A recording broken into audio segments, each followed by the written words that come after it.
ہر سال کی طرح اس سال بھی ہمارے اسکول میں یوم آزادی کا جشن بڑے جوش و خروش سے منایا جا رہا ہے۔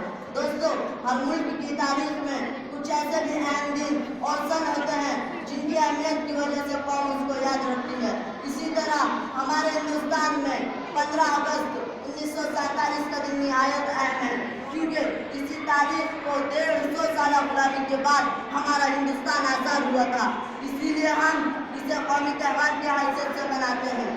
دوستو، آزادی بہت بڑی نعمت ہے۔ آزادی کا ایک لمحہ غلامی کا 1000 لمحوں سے بہتر ہے۔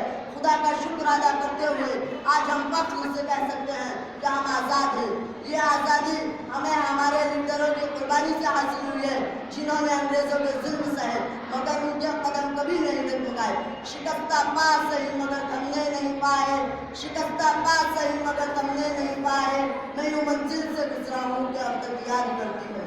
میرے پیارے دوستو، ہمیں جو کبھی بقائی ہوئی آزادی کی مزیدار ہانڈی ملی ہے، ہمیں اسے خراب ہونے سے بچانا ہے۔ اس ہانڈی میں ہم کو ہمیشہ ایکتا کا پانی، خلوص کی مٹاس اور قربانی کی آگ سے تازہ رکھنی ہے۔ اس میں نفرت کا چھڑکاؤ، تعصب کا پانی اور بھید بھاؤ کی آگ پر نہ چڑھائے، نہیں تو دوستو یہ سڑ کر برباد ہو جائے گی۔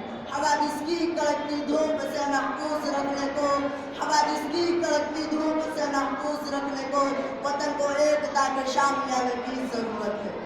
میرے پیارے دوستو، آئیے آج ہم عہد کریں کہ ہم اپنے ملک کی حفاظت کے لیے ہمیشہ تیار رہیں گے، کیونکہ آنے والا ہندوستان ہمارے ہی کا نوکر ہوگا اور ہمیں ان شہیدان وطن کو کبھی نہیں بھولنا ہے جنہوں نے ہتھیلی پہ جان رکھ کر ہندوستان کو آزاد کروایا ہے۔ یہی وہ بہادر تھے جن کے لیے شاعر نے کہا ہے، مٹ گئے خود پر نہ مٹنے دی وطن کی آبرو، مٹ گئے خود پر نہ مٹنے دی وطن کی آبرو، ان شہیدان وطن کو بار